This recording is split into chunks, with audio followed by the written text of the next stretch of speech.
सह नो भुनक्तो सह वीर्यं करवावहै तेजस्विनावधीतमस्तु मा विद्विषावहै। ओम शांति शांति शांति। आज 25/1/2021 उपनिषद आश्रम उज्जैन से नित्य प्रति क्रमशः प्रातः काल के स्वाध्याय में कठोपनिषद के पहले अध्याय की पहली बल्ली में 27वां मंत्र है। किंच माने इसकी सिवा। नचिकेता ने कहा कि इसके सिवा यानी कि आपने जो प्रलोभन हमको दिए हैं और उन प्रलोभनों में जो धन की बात कही है, न वित्तेन तर्पणीयो मनुष्य लप्स्यामहे वित्तमद्राक्ष्म चेत्वा जीविष्यामो यावदीशिष्यसि त्वं वरस्तु मे वरणीयः स एव। न वित्तेन तर्पणीयो मनुष्य लप्स्यामहे वित्तमद्राक्ष्म चेत्वा जीविष्यामो यावदीशिष्यसि त्वं वरस्तु मे वरणीयः स एव। मनुष्य को धन से तृप्ति कभी नहीं होती है और धन से मनुष्य को तृप्त किया भी नहीं जा सकता है। यदि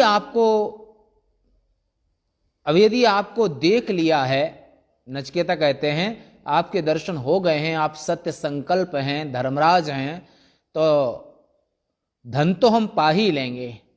माने लप्स्यामहे वित्तम अद्राक्ष्म माने आपके दर्शन का जो फल है, आपके दर्शन के प्रताप से धन की कमी तो कभी होगी नहीं।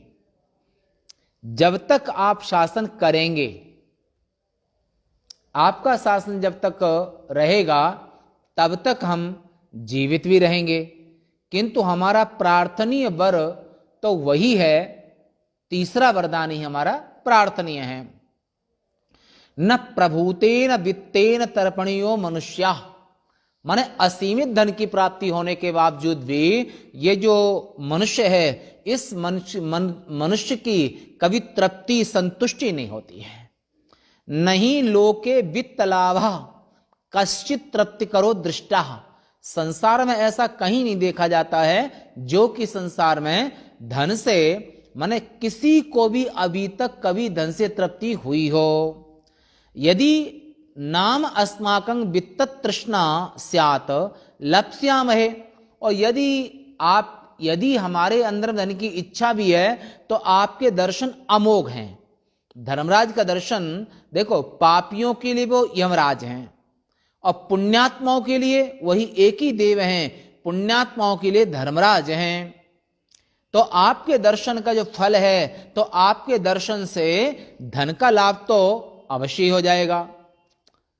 इत एतद वित्तम अद्राक्ष्म माने दृष्टवन्तः वयं चेत्वा त्वांग जीवितमपि, और जब तक आपका शासन रहेगा, आप यम के पद पर रहेंगे, तब तक हमें और कोई मार भी नहीं सकता है, हम जी भी लेंगे। जीविष्यामो यावत याम्ये पदे त्वांग, जब तक आप यम पद पर आसीन हैं तब तक मेरी मृत्यु हो कह सकती है, तब तक हम रह ही लेंगे। जी आयु भी आपकी कृपा से, आपके दर्शन लाभ से, आपके आशीर्वाद से आयु हमें स्वतः प्राप्त हो जाएगी। आपके दर्शन कभी व्यर्थ नहीं जाते हैं। ईशिष्यसे प्रभु स्याह कथं ही मर्त्यस्त्वा सम इति अल्पधनायुर्भवेत वस्तु में वर्णीय। इसलिए आपके आशीर्वाद से, कृपा से धन की भी प्राप्ति हो जाएगी, आयु की भी प्राप्ति हो जाएगी, परंतु हमारा जो इच्छित वर है वो तृतीय वर ही है, वर्णीय स एव यद आत्मविज्ञानम।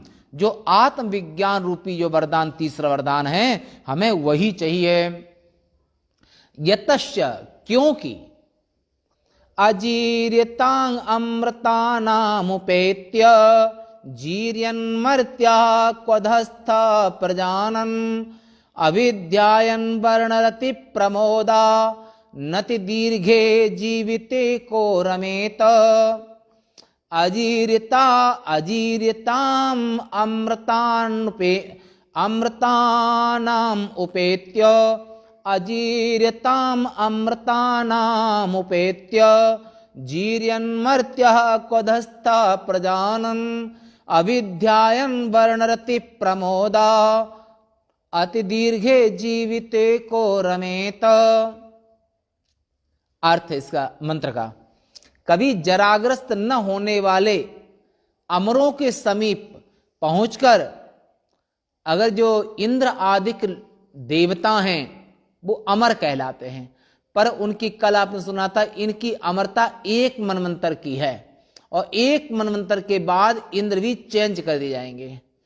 तो ऐसे अमरों के समीप पहुंच करके नीचे पृथ्वी पर रहने वाला कौन जराग्रस्त विवेकी मनुष्य होगा जो केवल शारीरिक वर्ण के राग से इन अमर देवताओं के पास जाकर के, ऐसा कौन सा मूर्ख इंसान होगा कि जो कि केवल शरीर के रंग रूप सौंदर्य से प्राप्त होने वाले स्त्री संभोग आदि संसार के सुखों को अस्थिर रूप में देखता हुआ भी अति दीर्घ जीवन में सुख मानेगा। यानी कि इसमें दीर्घ जीवन लेकर के क्या करेंगे? वयोहानि रूपा मन अजीर्यतांग वयोहानिम अप्राप्नुवताम अमृतानाम सकाशम उपेत्य उपगम्य आत्मनः उत्कृष्टं प्रयोजनांतरम प्राप्तव्यं तेभ्य प्रजानन उपलभमानः स्वयं तु जीर्ण मर्त्यो जरा मरण वाण क्वधस्थः। यानी कि आप जैसे अमर देवताओं के माने देवताओं की सन्निधि में पहुंच करके उनसे प्राप्त होने योग्य अपने अन्य उत्कृष्ट प्रयोजन को प्राप्तव्य को जानता माने प्राप्त करता हुआ भी जो स्वयं जीर्ण होने वाला है, माने ऐसा किसी का भी देह नहीं है इस संसार में जो कि अमर हो सके। चाहे रावण, हिरण्याकश्यपु आदि माने अमर इस दुनिया में अगर शरीर लिया है तो एक दिन शरीर की मृत्यु अवश्य होगी, इसे कोई रोक नहीं सकता है। नचिकेता ने कहा कि हे यम गुरुदेव, तो ये परंतु जो हमारा जो आत्मविज्ञान रूपी तृतीय वरदान है हमें उसको वो तो चाहिए और उसके समकक्ष यानी कि उसके बदले में हमें संसार की कोई भी वस्तु नहीं चाहिए। इसे पर वैराग्य भी कहते हैं। ब्रह्म लोकलो भोग जो चाहे सवन को त्याग वेद अर्थ ज्ञाता मुनि कहत ताहि वैराग्य। नचिकेता पर वैराग्य को प्राप्त हो चुके हैं और संसार की कोई वस्तु कामना नहीं है। और संसार में जहां तक मरने और जीने की बात है तो संसार में एक भी कोई प्राणी ऐसा नहीं है जो जन्म लेने के बाद में शरीर से कोई अमर हो सके। शरीर से कोई भी अमर नहीं हो सकता है। इसलिए जो प्राप्तव्य को जानता प्राप्त करता हुआ भी जो स्वयं जीर्ण होने वाला यानी कि मरण धर्मा मनुष्य देह अर्थात जरा मरणशील मनुष्य बनकर के आपको जरा माने बुढ़ापा भी आएगा, मृत्यु भी होगी और त्वग दीप्ति शरीर का जो तेज वो भी नष्ट होगा। यह प्रसंग आपने कल सुना था। अर्थात जरा मरणशील ऐसा क्वधस्था, कु माने पृथ्वी को कहते हैं, और वह अंतरिक्षादि लोकों की अपेक्षा माने जहां पर सूर्य चंद्रमा आदि जहां गमन करते हैं तारे उन्हें अंतरिक्ष कहते हैं। और इस अंतरिक्ष के नीचे रहने वाली का नाम पृथ्वी है।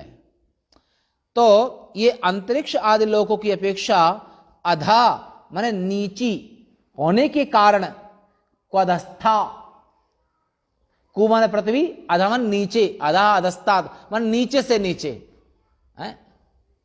तो ऐसा स्थित होता है, यानी कि उस पर जो स्थित होता है वह कुदस्था कहा जाता है। और मैंने पृथ्वी पर जो उपस्थित होता है उसका ना कुदस्था, स्था प्रत्यय सप्तमी अर्थ में आता है। और ऐसा होकर भी कुदस्था कहा जाता है। और ऐसा होकर भी इस प्रकार अविवेकियों द्वारा प्रार्थनीय, जो अज्ञानी लोग प्रार्थना करते हैं हाथ जोड़ करके परमात्मा से, हे प्रभु पुत्र धन स्वर्ण आदि अस्थिर पदार्थों को वो अज्ञानी लोग ही मांग सकते हैं, पर विवेकी ज्ञानी वैराग्यवान व्यक्ति परमात्मा के दर्शन का फल वो संसार के नश्वर भोगों को मांग ले तो उसकी बुद्धिमत्ता कैसी। अर्थात परमात्मा का सत्य स्वरूप परमात्मा का दर्शन होने पर वो संसार के नश्वर भोगों में न रमते विवेकी, वहां पर विवेकी व्यक्ति कभी रमण नहीं करता है। कथम एवं अविवेकी भी प्रार्थनीयम, जो अविवेकी व्यक्ति ही पुत्र वित्त और हिरण्य में सोना आदि अस्थिर वस्तुओं के लिए अस्थिर वस्तुओं को ही मांगते हैं। कहीं क्वदस्था के स्थान में क्व तदस्था ऐसा भी पाठ है। इस पक्ष में अक्षरों की योजना इस प्रकार से होगी, माने कहीं पर ऐसा भी पाठ मिलता है, करनी चाहिए ऐसी। तो उन पुत्रादि में जिसकी आस्था अस्थिति आस्थिति अर्थात तत्परता पूर्वक प्रवृत्ति, वह तदास्था माने स्त्री पुत्र आदि में इसकी निष्ठा है और इसकी आसक्ति है, इसका मन अपने घर द्वार परिवार से छूटता नहीं है। न गुरुदेव के साथ बैठना पसंद है, न उपनिषदों के पास सत्संग सुनना पसंद है। और पसंद भी है, जब पसंद होता है तब शरीर जवाब दे देता है, हाँ कान आंख कमर पेट पीठ ये सब जवाब दे देते हैं। और जब शरीर काम करता है उस समय पर संसार से वैराग्य नहीं होता है।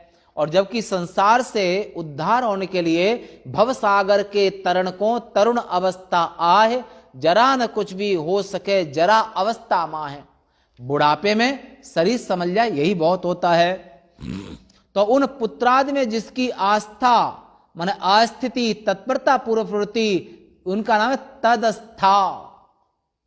इनका तदस्था, जो उनसे भी उत्कृष्ट तर दुष्प्राप पुरुषार्थ को पाने का इच्छुक है, वह पुरुष उनमें आस्था करने वाला कैसे हो सकता है।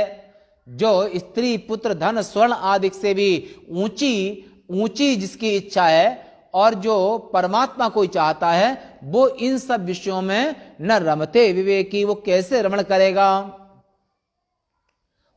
जो उनसे भी उत्कृष्टतर माने दुष्प्राप पुरुषार्थ को पाने का इच्छुक है, वह पुरुष उनमें आस्था करने वाला कैसे होगा। अर्थात उन्हें असार समझने वाला कोई भी पुरुष उनका अर्थी माने इच्छुक नहीं हो सकता है, क्योंकि सभी लोग उत्तरोत्तर उन्नत ही होना चाहते हैं। अतः वे पुत्र धन आदि लोगों में प्रलोभित नहीं किया जा सकता है ऐसे वैराग्यवान को। तथा वर्ण के राग से प्राप्त होने वाले अप्सरा आदि सुखों की अस्थिर रूप में भावना करता हुआ उन्हें यथावत यानी कि मिथ्या रूप से समझता हुआ कौन विवेकी पुरुष अति दीर्घ जीवन में प्रेम करेगा। माने कि इस नश्वर संसार में इस नश्वर ता को देखते हुए संसार असार की मार पड़ी, ते ही कारण बालक संत, भैया छोटे एज का बालक था, साधु हो गया और दाढ़ी मूछ भी आई नहीं थी। तो जो भिक्षा करने गया तो ऊपर में अट्टालिका पर चढ़ी हुई एक स्त्री प्रश्न करती है, उसके बात्सल उसके अंदर में उमड़ आया। तो उसने प्रश्न किया कि तो हे मातु ने त्रास दियो, कि पितो बनवास दियो, के ही कारण बालक संत भयो। अरे इतनी छोटी एज में खाने वाली एज में आखिर तुम सन्यासी क्यों बन गए। तो बालक उत्तर देता है कि वो उसने ये भी कहा कि जब उसका सौंदर्य का वर्णन करने लगे कि पट पीत पटा सिर जूट जटा अति सुकुमार सलोने, की तो हे मातु ने त्रास दियो, के पितो बनवास दियो, के ही कारण बालक संत भयो। बालक ने उत्तर दिया नाहि मातु मोहि त्रास दियो, नाहि पितो बनवास दियो, संसार असार की मार पड़ी, तेहि कारण बालक संत भयो। संसार की असारता की मार जब पड़ती है वही ब्रह्म विद्या का जिज्ञासु बनता है। तो यहां पर अविवेकी व्यक्ति ही इस संसार रमण करता है और विवेकी व्यक्ति संसार में रमण नहीं करता है, वो संसार के अधिष्ठान महाकाल में रमण करता है। अतो विहाय अनित्यैः कामैः प्रलोभनं यन्मया प्रार्थितम्, अतः मुझे इन मिथ्या भोगों से प्रलोभित करना छोड़कर और जिसके लिए मैंने प्रार्थना की है, और नचिकेतन कहा यस्मिन्निदं विचिकित्सन्ति मृत्योः यस्सां पराये महति ब्रूहिणस्तत् योऽयं वरो गूढमनुप्रविष्टो नान्यं तस्मान्नचिकेता वृणीते। अर्थ है इसका कि हे मृत्यो माने यमराज, जिस परलोक गत यानी कि जब इस देह से ये जीवात्मा निकल जाता है और इस देह का परित्याग कर देता है, तो उस समय पर उस संबंध में लोग हैं या नहीं, माने शरीर से जीव निकलने के बाद जीवात्मा रहता है कि नहीं रहता है, ऐसा संदेह करते हैं। तथा जो महान परलोक के विषय में निश्चित विज्ञान है वह हमसे कहिए, और यह जो गहनता में अनुप्रविष्ट हुआ वर है, इससे अन्य और कोई वर नचिकेता ने नहीं मांगा, नचिकेता नहीं मांगता है। उसने कहा यस्मिन प्रेत इदं विचिकित्सन, यानी कि हे मृत्यो, जिस परलोकगत जीव के विषय में ऐसा संदेह करते हैं कि मरने के अनंतर ये जीवात्मा रहता है कि नहीं रहता है, उस महान महान प्रयोजन के निमित्त भूत सांपराय माने परलोक के संबंध में उस आत्मा का जो निश्चित विज्ञान है वह हमसे कहिए। अधिक क्या, यह जो आत्म विषय प्रकृत वर है वह बड़ा ही गूढ़ और गहन है। दुर्विवेचनीयता को प्राप्त हो रहा है। उस वर से अन्य अविवेकी पुरुषों द्वारा प्रार्थनीय कोई अनित्य वस्तु विषयक वर नचिकेता मन से भी नहीं मांगता है। यह श्रुति का यहां पर वचन है और तात्पर्य है। तो नचिकेता ने किसी भी कीमत पर अपने आत्मविज्ञान सम्यक प्रश्न में कोई परिवर्तन नहीं किया और कोई भी प्रलोभन उसको प्रलोभित नहीं कर सका। इति श्रीमद् परमहंस परिव्राजकाचार्य गोविंद भगवत्पाद पूज्यपाद शिष्य श्रीमद् आचार्य श्री शंकर भगवतः कृतौ कठोपनिषद भाष्य प्रथम अध्याय प्रथम वल्ली भाष्यम। ये यहाँ पर पहली वल्ली माने पहले अध्याय की पहली वल्ली का जो प्रसंग है ये पूरा होता है। अब कल अगली वल्ली का प्रसंग कल चलेगा। आज यहीं तक। पूर्णमदः पूर्णमिदं पूर्णात् पूर्णमुदच्यते पूर्णस्य पूर्णमादाय पूर्णमेवावशिष्यते। ओम शांति शांति शांति। शंकरं शंकराचार्यं केशवं बादरायणं सूत्रभाष्य कृतौ वंदे भवन्तौ पुनः पुनः। ईश्वरो गुरुरात्मेति मूर्तिभेद विभागिने व्योमवद्व्याप्तदेहाय दक्षिणामूर्तये नमः। ओम शांति शांति शांति। श्री शंकराचार्य भगवान की जय।